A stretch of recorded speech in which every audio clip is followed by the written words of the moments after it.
Saludos a todos.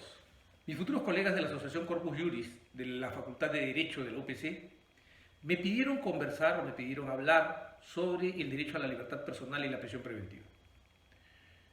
Les propuse, y eso es lo que espero cumplir hoy día, presentar ambos temas desde la óptica de los sistemas de protección de derechos humanos. Así he seleccionado lo que se ha dicho en el Sistema Universal de Protección de Derechos Humanos, cuyo documento central es el Pacto Internacional de Derechos Civiles y Políticos, y cuyo órgano de control es el Comité de Derechos Humanos de las Naciones Unidas. El Convenio de Roma, cuyo órgano de control es el Tribunal Europeo de Derechos Humanos, y nuestra Convención Americana de Derechos Humanos, que tiene su órgano de control en la Corte Interamericana, su intérprete de clausura, mejor dicho, porque hay dos órganos allí, la Comisión Interamericana y la Corte. Nuestra Corte Interamericana, que es la que interpreta de modo final, de manera última, como última y definitiva instancia, lo que significa el Pacto de San José o lo que significan las disposiciones del Pacto de San José. La idea que persigo con esta presentación es convencernos a todos de la inexistencia de un derecho a la libertad personal peruano y de una institución de la prisión preventiva peruana.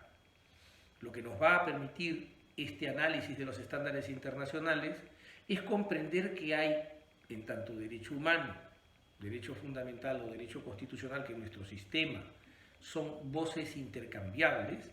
Lo que nos va a permitir entender esto es que en cuanto a derecho humano, el derecho a la libertad personal es un derecho universal, inalienable y además imprescriptible. En esa medida, cuando lo interpretemos como lo manda la disposición final cuarta de nuestra Constitución, lo tendremos que interpretar de conformidad con la Declaración Universal de Derechos Humanos y los tratados internacionales que sobre la materia tiene suscritos y en vigor el Perú.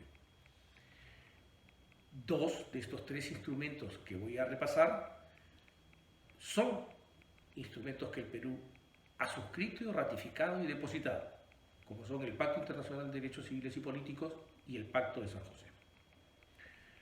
El análisis que haré será a partir de la jurisprudencia del Comité de Derechos Humanos, del Tribunal Europeo y de la Corte Interamericana, para establecer qué nos han dicho a propósito de la estructura de este derecho y cuál es su titularidad, qué cosa protege, qué límites tiene y de qué restricciones puede ser objeto y qué cosas son las que contravienen o lo afectan. El derecho a la libertad personal se encuentra reconocido en el artículo 9 del Pacto Internacional de Derechos Civiles y Políticos, en el artículo 5 del Convenio Europeo o Convenio de Roma y en el artículo 7 de nuestra Convención Americana. A propósito de la titularidad de este derecho, los tres órganos de control son contundentes y coincidentes en señalar que se trata de un derecho que está en cabeza de toda persona, sin excepción, sin distingo y sin posibilidad de diferenciación alguna. El propio Comité de Derechos Humanos nos ha señalado que por la expresión todo individuo se incluye a los niños, los soldados, las personas con discapacidad, las personas lesbianas, gays, bisexuales y transgéneros, los extranjeros, los refugiados, los solicitantes de asilo, los apátridas, los trabajadores migrantes, los condenados por la comisión de un delito y las personas que han participado en actividades terroristas. O sea, ni siquiera los enemigos de los derechos humanos quedan fuera de la protección del derecho a la libertad personal. Esta interpretación es coincidente con la interpretación que ha hecho también el Tribunal Europeo de Derechos Humanos en el caso Creanga versus Rumania y, a su vez, coincide con lo que ha interpretado la Corte Interamericana, por ejemplo, viendo por todos sus pronunciamientos el caso Ramírez, Escobar y otros contra Guatemala. Ahora, en cuanto al contenido En cuanto a lo que defiende el derecho o lo que garantiza y protege el derecho a la libertad personal, tenemos claro que para el Comité de Derechos Humanos la libertad personal se refiere exclusivamente a una ausencia de confinamiento físico y no a una libertad general de acción. Es decir, en opinión del Comité de Derechos Humanos, el derecho a la libertad personal protege exclusivamente la libertad física, o sea, las libertades de movimiento y ambulación. El Tribunal Europeo de Derechos Humanos es coincidente en esta interpretación y nos señala que al proclamar el derecho a la libertad, el párrafo 1 del artículo 5 contempla la libertad física de la persona. Su objetivo es asegurar que nadie sea privado de esa libertad de manera arbitraria. La Corte Interamericana de Derechos Humanos, en cambio, tiene una interpretación mucho más lata y lo ha hecho ver así en el caso IV contra Bolivia, por ejemplo,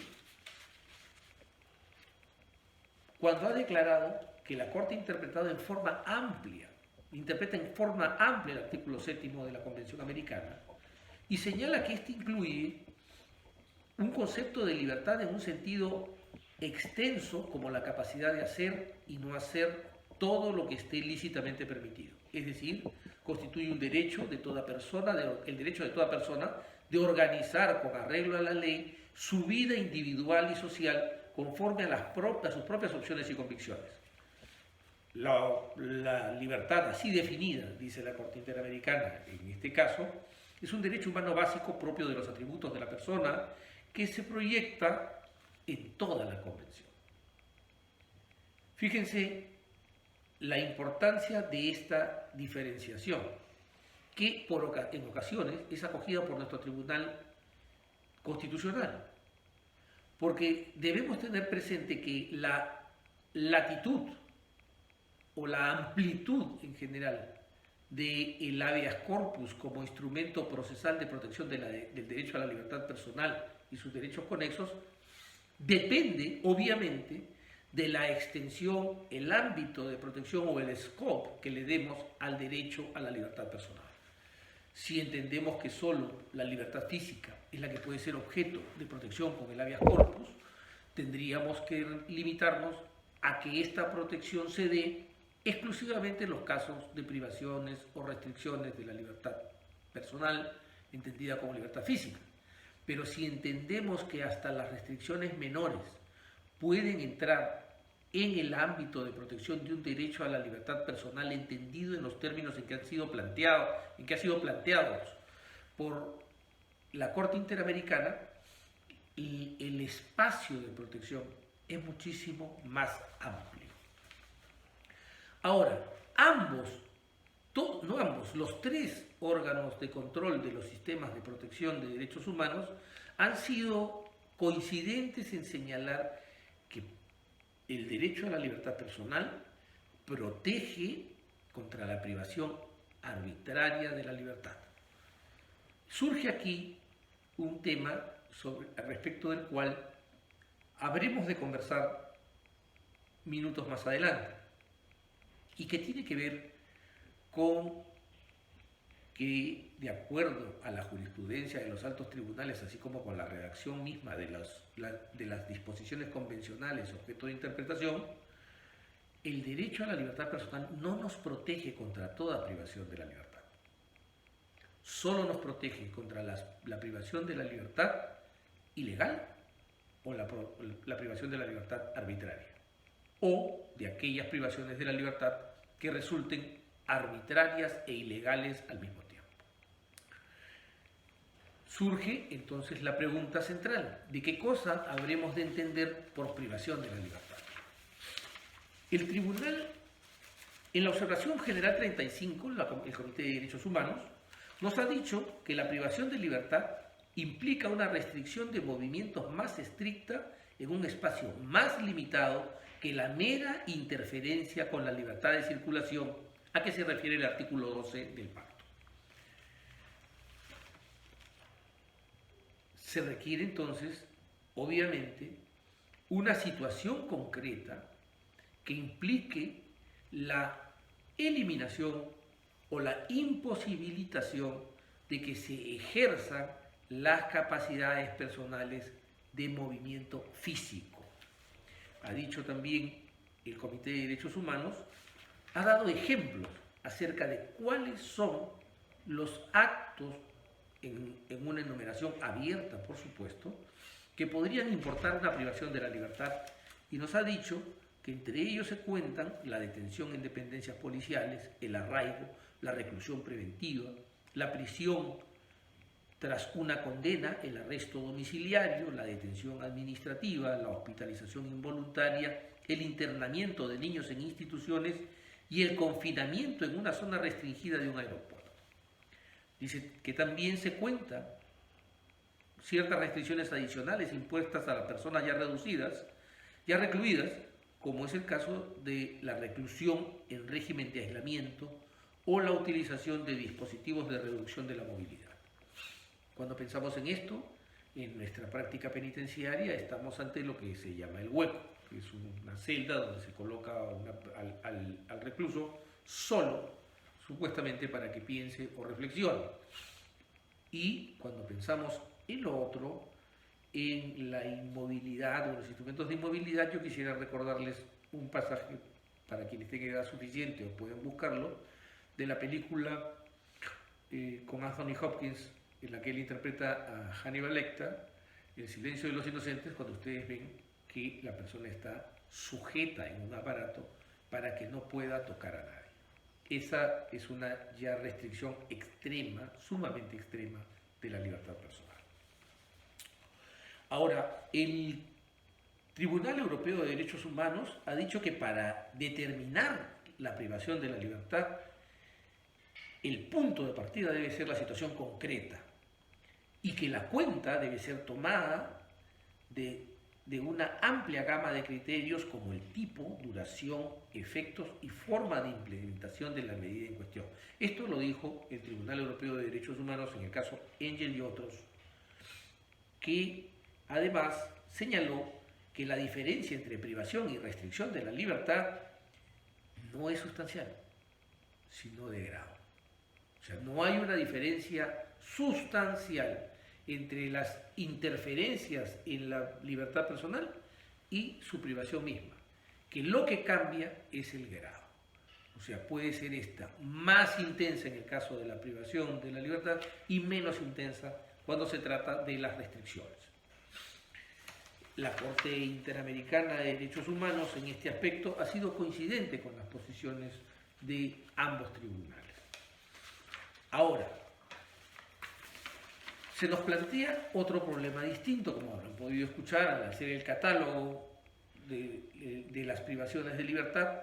La Comisión de Derechos Humanos, el Comité de Derechos Humanos de Naciones Unidas, lo que nos ha dicho es que van a contar como privación de la libertad la detención y también la prisión y el arresto domiciliario y otras formas que hemos repasado. Pero la pregunta sería, ¿cuál es la diferencia?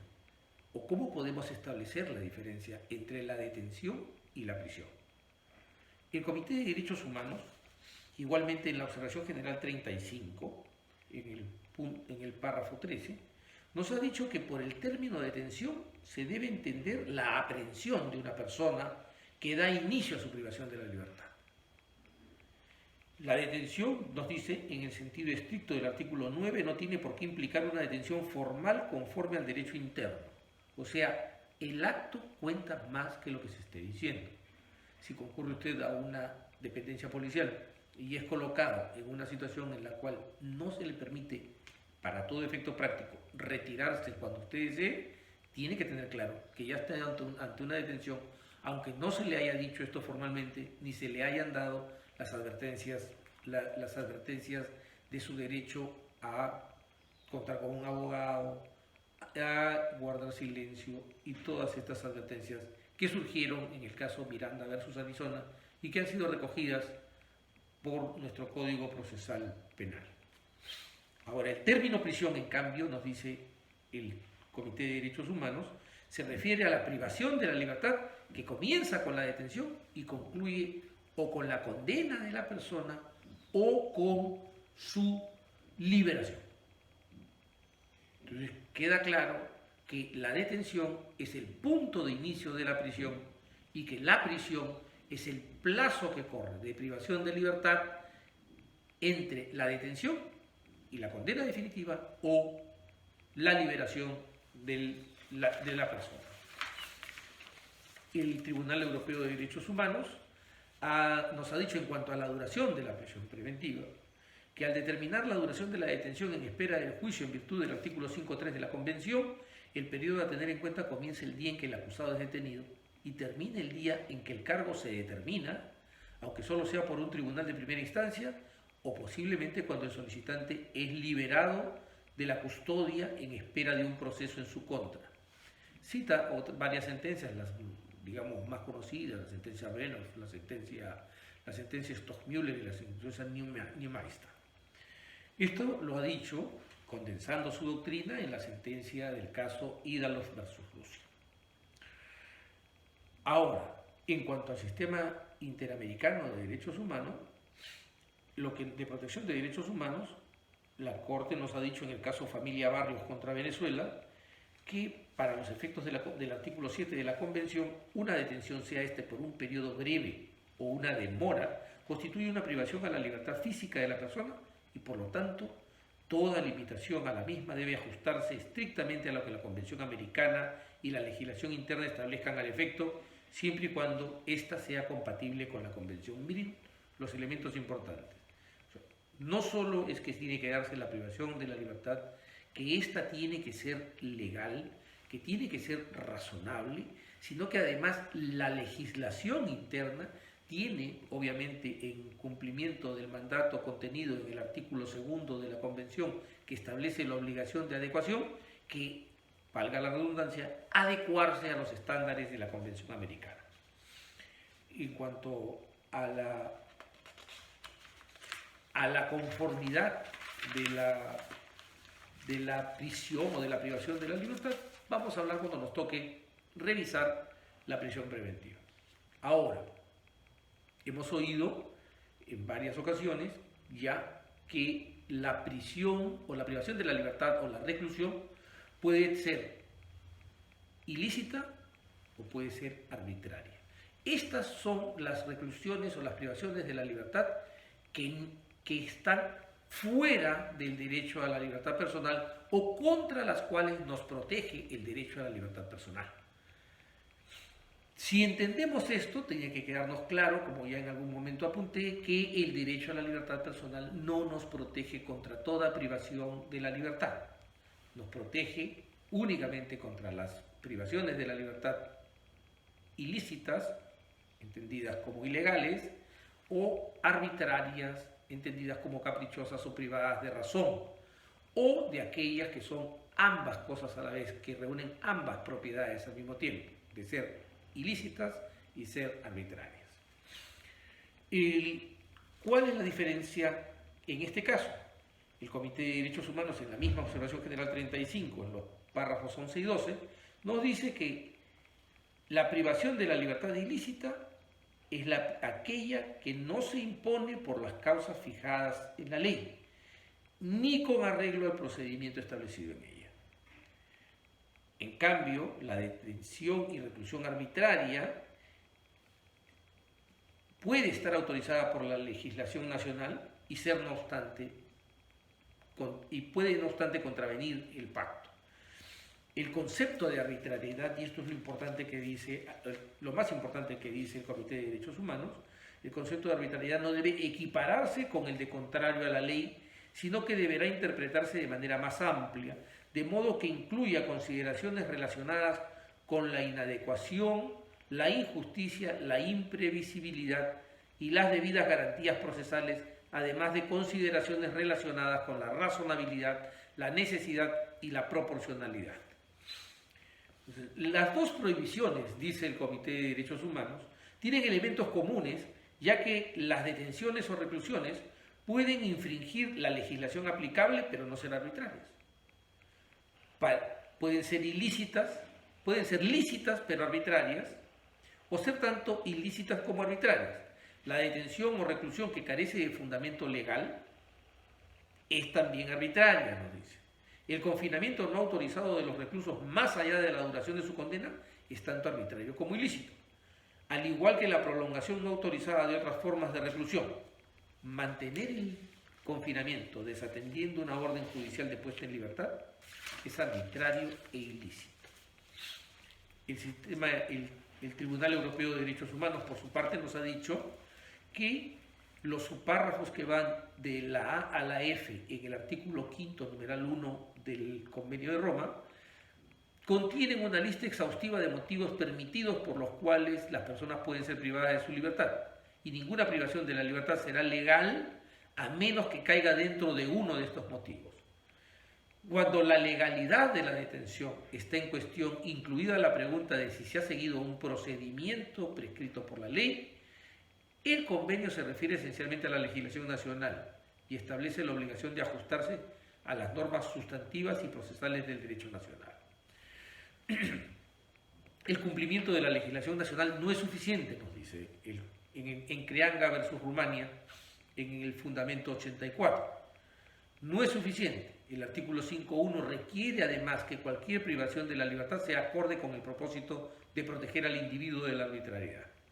Es un principio fundamental que ninguna detención que sea arbitraria puede ser compatible con el artículo 5.1 y la noción de arbitrariedad en el artículo 5.1 se extiende más allá de la falta de conformidad con la legislación nacional, por lo que una privación de libertad puede ser legal en términos de derecho interno, pero aún así arbitraria, y por lo tanto contraria a la Convención.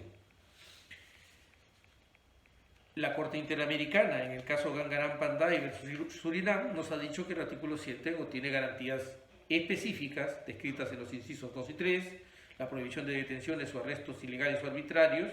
Según el primero de tales supuestos normativos, nadie puede verse privado de la libertad personal por las causas, sino por las causas, casos o circunstancias expresamente tipificadas por la ley, aspecto material, pero además con estricta sujeción a los procedimientos objetivamente definidos por la misma. O sea, no solo es que las causas tienen que estar previstas en la ley, sino que además el procedimiento de privación de la libertad tiene que estar igualmente previsto. De lo que se tiene, que no va a haber un desarrollo sobre la privación de la libertad en la ley, ni un procedimiento para que ésta se dé, estamos pues necesariamente ante una situación de ilicitud en cualquier privación que se dé de la libertad. Ahora, en el caso Cervellón García y otros versus Honduras, la Corte Interamericana nos dijo que la restricción del derecho a la libertad personal, como es la detención, debe darse únicamente por las causas fijadas de antemano en las constituciones políticas, con lo que elevamos el grado. Ya no solamente se trata de que esté en la ley, entendida esta como la norma ordinaria, sino que tiene que estar consagrada en la norma suprema. Ahora, la legislación establece las causales de restricción de la libertad personal debe ser dictada de conformidad con los principios que rigen la Convención y ser conducente a la efectiva observancia de las garantías que se prevén en ella. Por otro lado, en Rodríguez Vera y otros, la Corte nos ha dicho que se observa que en el presente caso el señor Rubiano Galvis fue detenido sin orden judicial por una presunta flagrancia de la cual el Estado no ha aportado prueba. Durante dicha detención fue acusado de hechos que no tienen una conexión lógica o clara con la supuesta flagrancia. Dos temas importantes. O sea, primero, la excepción a la privación judicial de la libertad, que es la detención por flagrancia, está sometida o lleva consigo una carga impuesta al Estado para acreditar la existencia de ese acto flagrante. Y en segundo lugar, esa condición de flagrancia tiene que tener relación con las imputaciones que se han usado como sustento para privar de la libertad de la persona.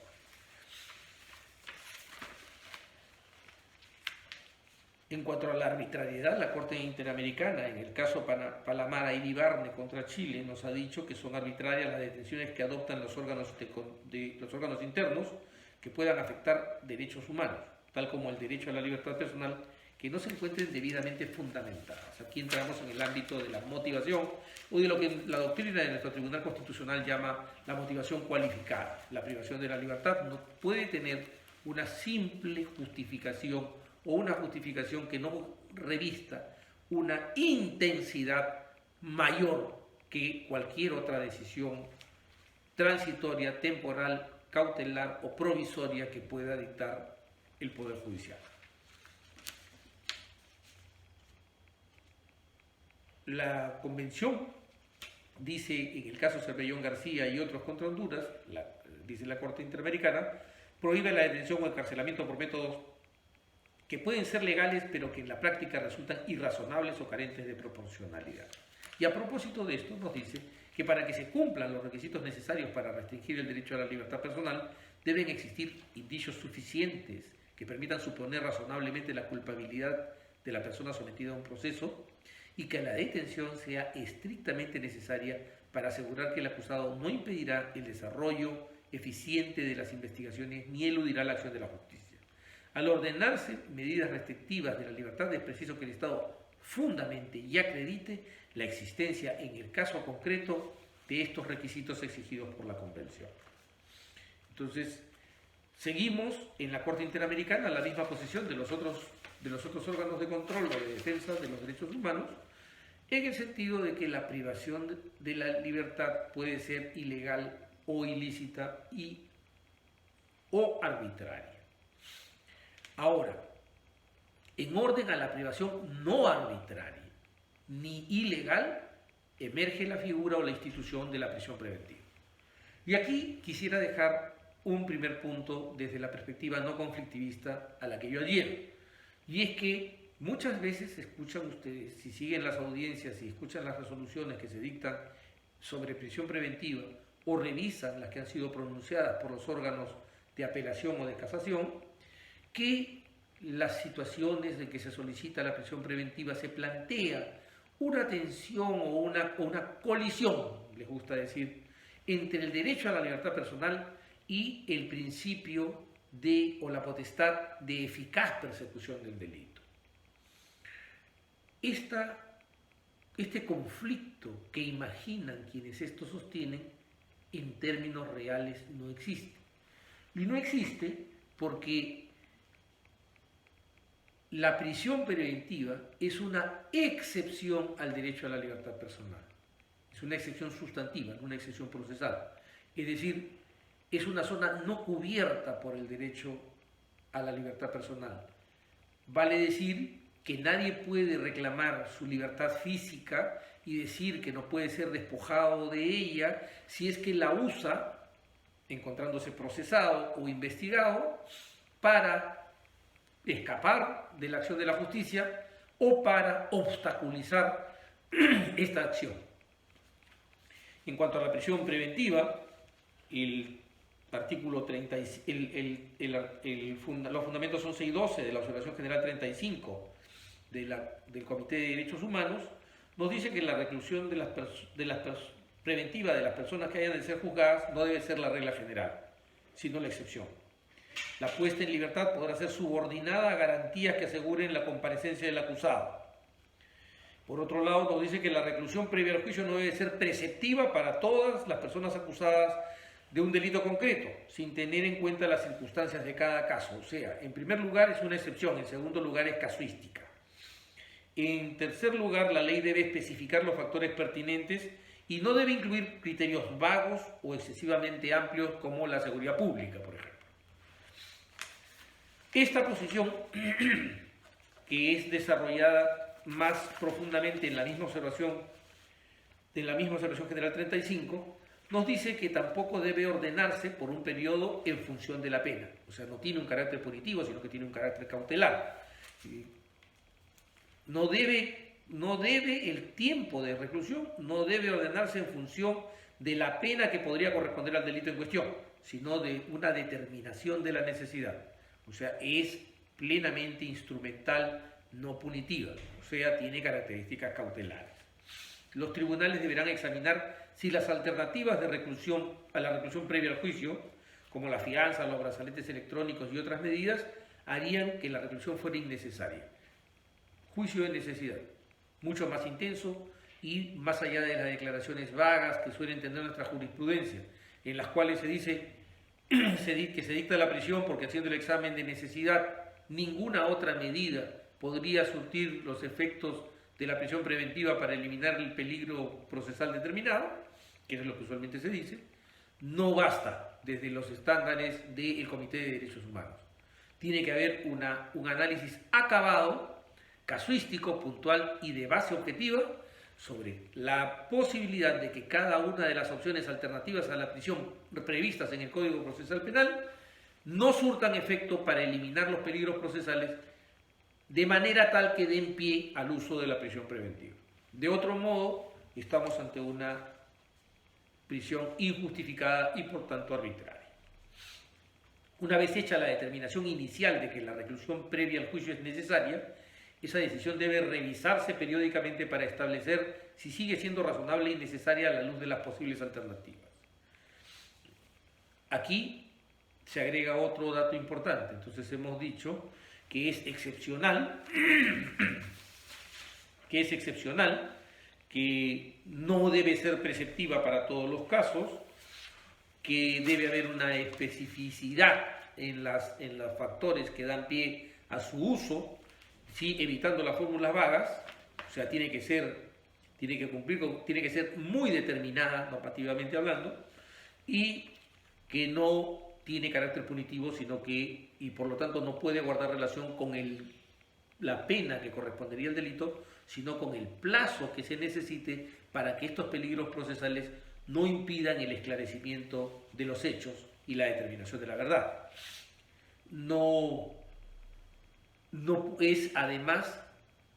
Tiene que ser además necesaria, en el sentido de que ninguna otra medida resulte apta o idónea para lograr la finalidad de combatir o neutralizar los peligros procesales, y es de revisión periódica. Esta es la perspectiva del Comité de Derechos Humanos. Lo ha repetido todo esto, lo ha resumido, por ejemplo, en la comunicación 2424-2014, el caso Cosme Ignacio Marino de Monte versus Argentina, en la que nos señala el Comité de Derechos Humanos que la reclusión previa al juicio no debe ser práctica general, sino excepción, debe ser legal, la ley especificar los factores pertinentes sin incluir criterios vagos o excesivamente amplios como seguridad pública, basarse en una determinación individualizada de que dicha medida resulta razonable y necesaria habida cuenta de todas las circunstancias, o sea, tiene que analizarse la totalidad de las circunstancias. Solo debe dictarse para fines de impedir la fuga, la alteración de las pruebas o la reincidencia en el delito. La gravedad de los hechos incriminados por sí sola no puede justificar ni el dictado ni la prórroga de la medida de detención preventiva, y una vez que se haya hecho la determinación inicial de la reclusión, deberá haber revisión periódica.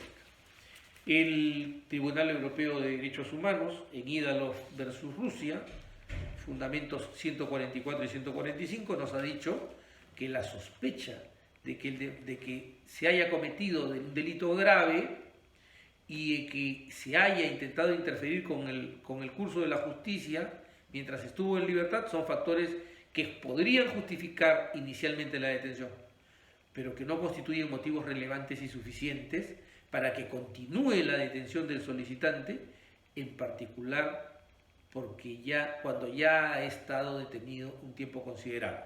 Esto tiene que ver particularmente con un caso que recientemente se ha resuelto y que ha sido muy sonado, como es el caso de Pierre Figaro. La severidad de la posible sentencia es un elemento relevante en la evaluación del riesgo de que un acusado pueda fugarse o reincidir, pero la necesidad de continuar la privación de la libertad no puede evaluarse desde un punto de vista puramente abstracto. Este tema es crucial porque con esto el Comité de Derechos Humanos nos dice que la deducción del peligro de fuga a partir de la alta pena prevista en la ley para un eventual delito es un control abstracto y no un control concreto.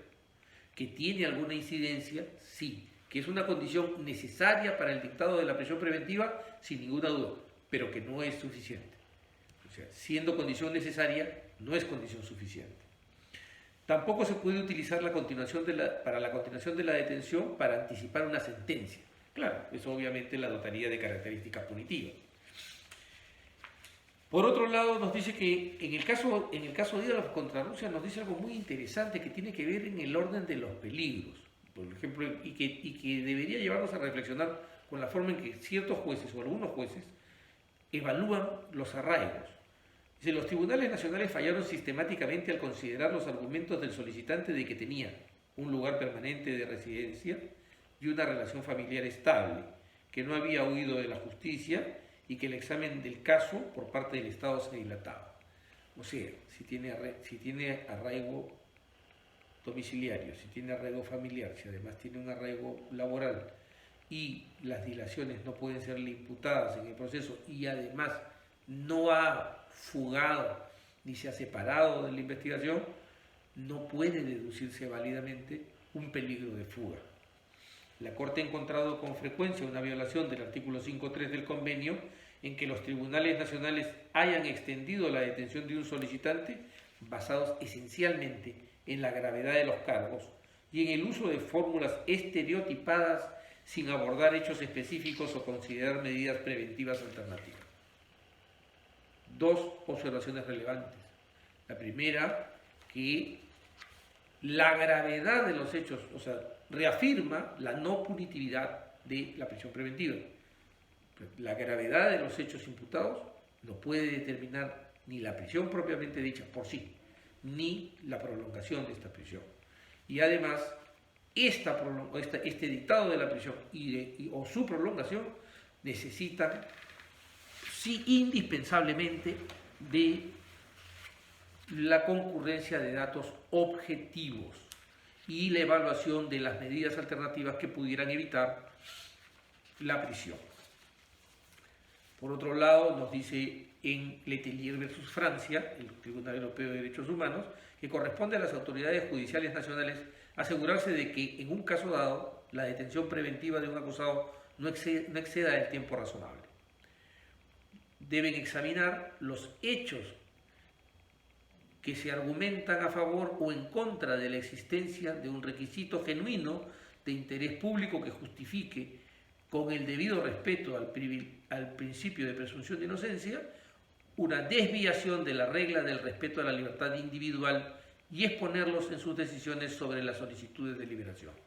O sea, nos está planteando el Tribunal Europeo de Derechos Humanos una óptica sumamente exigente, porque nos dice un conjunto muy exigente de requisitos. Esencialmente, que en primer lugar se evalúen conjuntamente los datos que favorecen y desfavorecen la privación de la libertad. Una práctica que no es común en nuestros tribunales, donde escuchamos por lo general a los jueces evaluar primero el pedido fiscal, darle la razón o validar los argumentos del Ministerio Público para pasar a desestimar de plano toda argumentación de la defensa. Eso no es válido desde los estándares internacionales. Por otro lado, la exigencia de datos concretos para que pueda tenerse presente. Y es esencialmente sobre las razones dadas en estas decisiones y de los hechos verdaderos mencionados por el solicitante en sus apelaciones que el tribunal debe decidir si ha habido o no una violación del artículo 5.3. Ahora, la persistencia de sospechas razonables de que la persona arrestada ha cometido un delito es una condición sine qua non para la validez de la detención continua, pero después de un cierto tiempo ya no es suficiente. Ahora, en orden a la privación legítima, lícita y razonable de la libertad, emerge la figura de la prisión preventiva. Ahora vamos a hablar entonces de esta institución que, como he planteado, no constituye el resultado o una institución que colisiona con la libertad personal, si se entiende que la libertad personal solo nos protege frente a las privaciones de libertad, valga la redundancia, que son arbitrarias o ilegales. O sea, en su contrario, si la privación de la libertad es legal y razonable o justificada, esta privación de la libertad no constituye una vulneración del derecho a la libertad personal, porque opera fuera del marco de protección del derecho del que estamos hablando. ¿Qué nos ha dicho el Comité de Derechos Humanos sobre la prisión preventiva? En primer lugar, nos ha dicho que la reclusión preventiva de las personas que hayan de ser juzgadas no debe ser la regla general, sino la excepción. En este orden, ha dicho que la puesta en libertad podrá estar subordinada a garantías que aseguren la comparecencia del acusado. Esto es muy importante.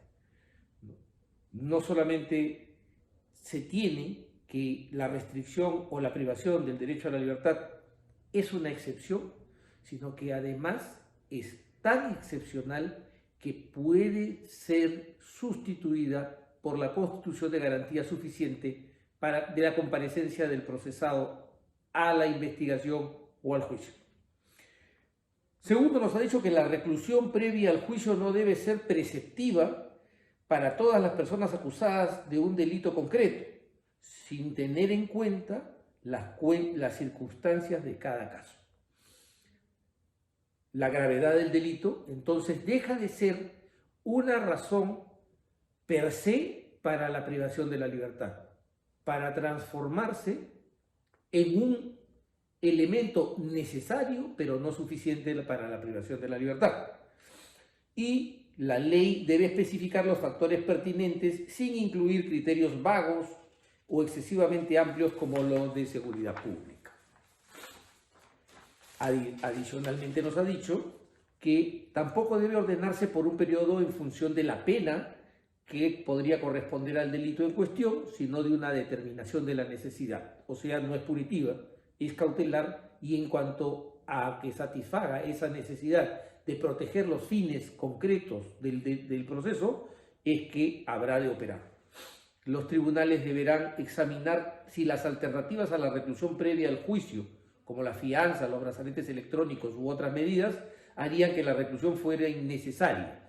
Pide aquí la ejecución de un auténtico juicio de necesidad que pase por la revisión de la idoneidad o la eficiencia de las medidas alternativas a la prisión preventiva. También nos dice que una vez hecha la determinación inicial de la reclusión previa al juicio, que una vez hecha la evaluación de que es necesaria la privación de la libertad previa al juicio, esa decisión debe revisarse periódicamente. Estamos entonces ya ante lo que es la exigencia de revisión periódica de la prisión.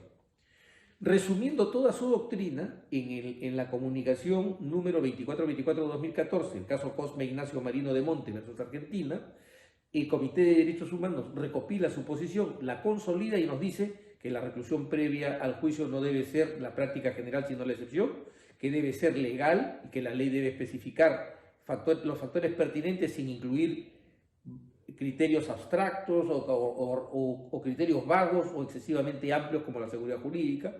Debe basarse en una determinación individualizada de que dicha medida resulta razonable y necesaria, habida cuenta de la totalidad de las circunstancias. Solo debe dictarse para fines de impedir la fuga, la alteración de las pruebas o la reincidencia en el delito. La gravedad de los hechos incriminados no puede por sí sola justificar la privación de la libertad o su prórroga, y una vez que se haya hecho la determinación inicial de que la reclusión previa al juicio es necesaria, debe ser revisada periódicamente. Va así precisándose los contornos de la institución de la prisión preventiva. El Sistema Europeo de Derechos Humanos, el Tribunal Europeo de Derechos Humanos, nos ha dicho que la sospecha de que el demandante haya cometido, de que la persona haya cometido delitos graves por los que se les esté acusando o procesando, y de que haya intentado interferir en el curso de la acción de la justicia, puede sustentar inicialmente la prisión preventiva, pero que la longitud del tiempo, ¿no?, lo debilita estos criterios. La severidad de la posible sentencia es un elemento relevante para evaluar el riesgo de fuga, pero la necesidad de continuar la prisión no se puede guiar por ese criterio, no se puede determinar a través de ese criterio. Tampoco se puede utilizar para la continuación de la prisión la anticipación de una sentencia condenatoria, porque violaría la presunción de inocencia. Nos agrega además en el caso Ídalos versus Rusia, el Tribunal Europeo, que, y esto es muy importante en dirección a los arraigos y a cosas que se escuchan usualmente en nuestra jurisprudencia en las instancias inferiores, que es que se debe considerar que tener un lugar permanente de residencia, una relación familiar estable, no haber huido de la justicia y que el examen de los hechos esté dilatándose por la autoridad estatal, son razones poderosas para que no se dicte la prisión preventiva o no se prorrogue. La Corte también nos dice, el tribunal ha encontrado que con frecuencia los tribunales nacionales han extendido la prisión basados esencialmente en la gravedad de los cargos y en el uso de fórmulas estereotipadas sin abordar hechos específicos o considerar medidas preventivas alternativas.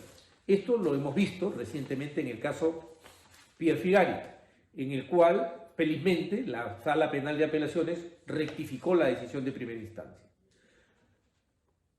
También nos ha dicho que corresponde a las autoridades judiciales nacionales asegurarse de que en un caso dado la detención preventiva de un acusado solo dure por el tiempo razonable. La persistencia de sospechas razonables de que la persona arrestada ha cometido un delito es una condición sine qua non para la validez de la detención continua, pero después de un cierto tiempo ya no es suficiente.